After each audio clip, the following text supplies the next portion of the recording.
Alright, here's another video showing cat muscles, and I'll show you a bit. There's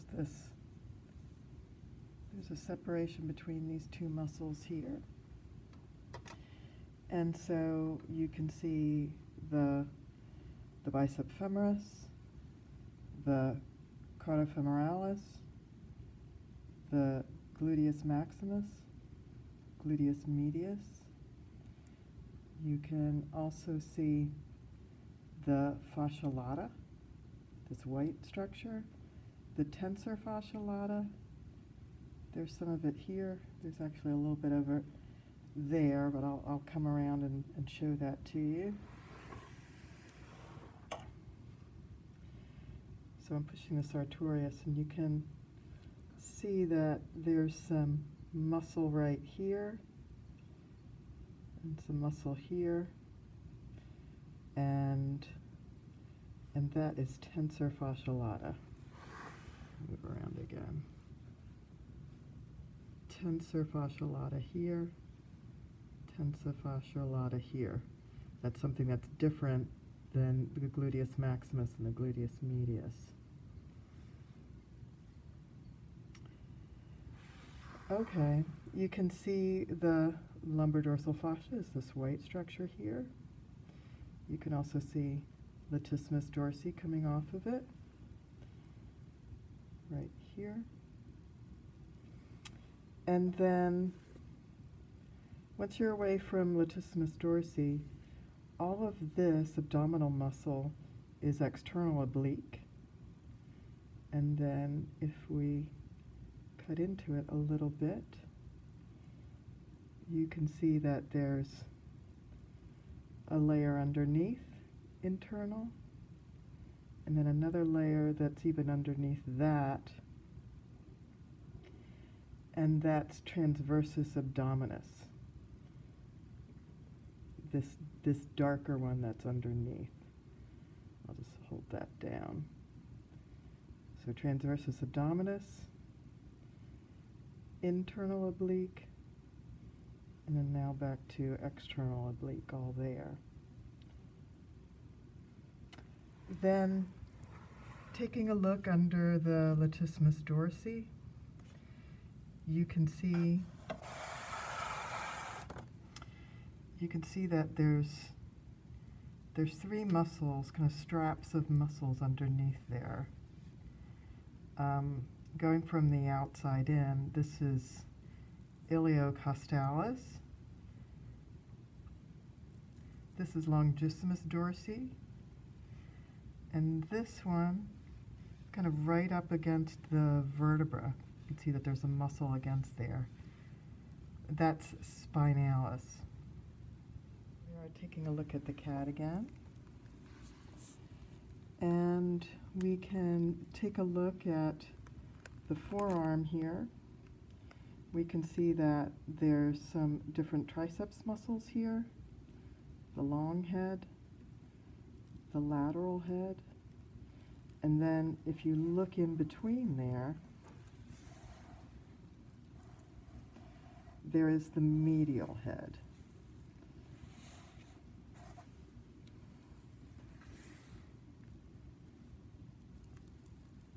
So the medial head is down in there. I'm grabbing it there.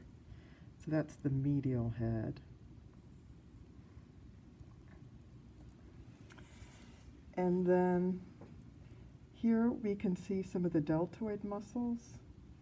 This one here is acromiodeltoid, and this one here is spinodeltoid. And then we can see this muscle you can kind of lift up. This is clavodeltoid, or it also gets called clavobrachialis. It kind of starts up here. You can kind of pull on it, and it cinches down there. And then that's that clavobrachialis, or clavodeltoid. That's different than the clavotrapezius, which is up here. Then we're going to take a look at some of these muscles of the forearm. we have this, and this. This one that's a little bit more on the top here. This one is bipinnate in shape. It kind of comes together and pinches down. This is extensor digitorum communis, whereas this one is extensor digitorum lateralis. That doesn't have a teardrop shape. And then this one below that is that extensor carpi ulnaris. Carpi ulnaris. And it is right up against the ulna. And I'm just going to turn things around here. So there's the extensor carpi ulnaris. And then you can see the flexor carpi ulnaris right next to it. And then you turn the cat all the way around. So there's the extensor carpi ulnaris. And then we can see, I'm sorry, the flexor. Again, the flexor carpi ulnaris here. And then the flexor digitorum superficialis is here. Another name for this is palmaris longus. You can also see underneath here the epitrochlearis. It's a very thin muscle right here. Do not confuse it with the long head. There's the long head. And this epitrochlearis, you can lift it up away from the long head. Then here we are going to look underneath. We can see where the shoulder blade is here. I'm taking acromioctrapezius down, and you can see the supraspinatus, and you can see a little bit of the scapular spine right there in white. And then there's the infraspinatus and the teres major here. The teres major can kind of pull away from the infraspinatus. And then, looking here, that's a really nice look at the serratus ventralis. In a human, this would be called serratus anterior. It's anterior for us, but a cat is positioned differently. This is serratus ventralis. And then when you look behind it, you can see the serratus dorsalis here. And it has little extensions that go down onto the ribs. They are attaching onto ribs from different places.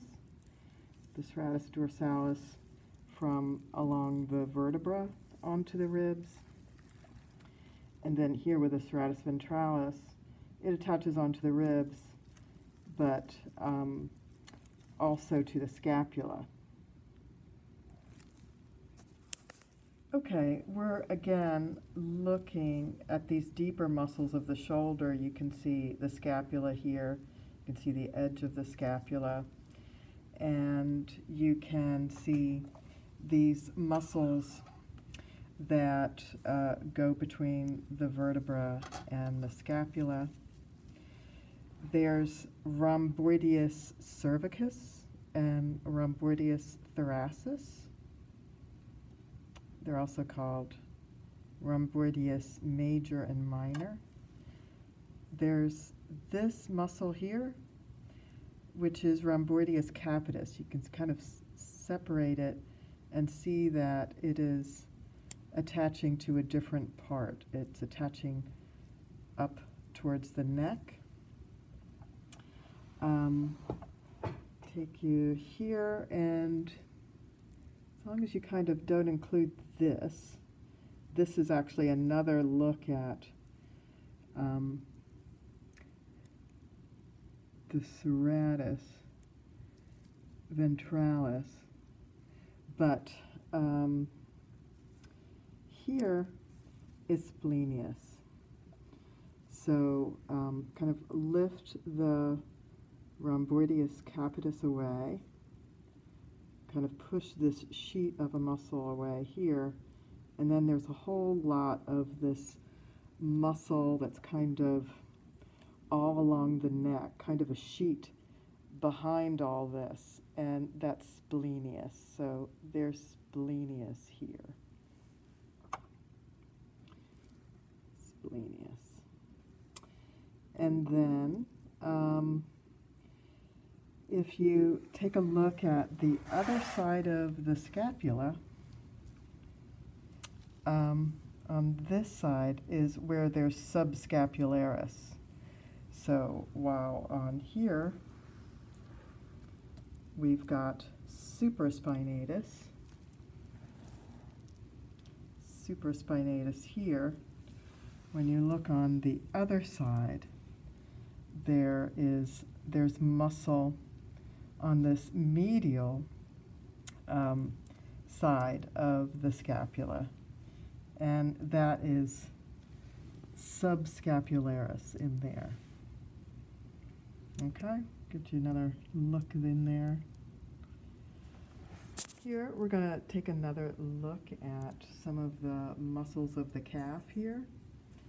And if you come around this way, you can see the tibia, the white of the tibia. Can I hit it? And then there's the tibialis anterior. And then you can see these other muscles here. So I'm lifting up the tibialis anterior, and you can see the extensor digitorum longus. That has a tendon that comes out here to the top of the foot. The tibialis anterior has a tendon that goes along to the medial side of the foot. So there's those two different tendons. And then you can also see peroneus longus next to it. The soleus is here, and there's the gastrocnemius from the side. The soleus you can kind of dissect away from the gastrocnemius, and fairly easily. It's not, it looks like one when you first look at the cat. So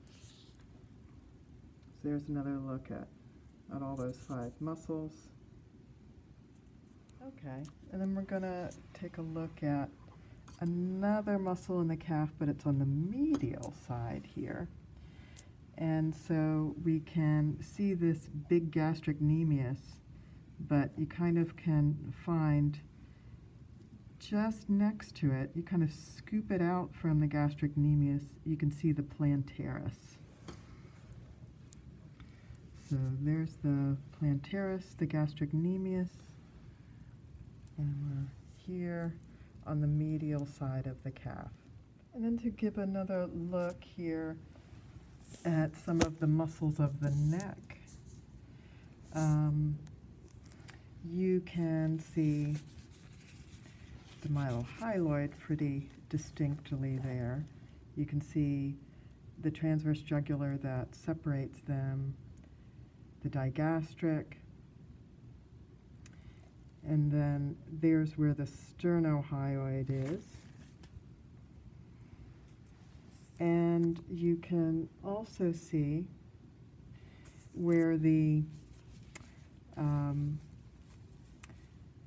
sternomastoid muscles are coming in. They're kind of angling in. You can tell that they're kind of heading towards the sternum. And there's 2 of them. And this, the external jugular there, that travels across it.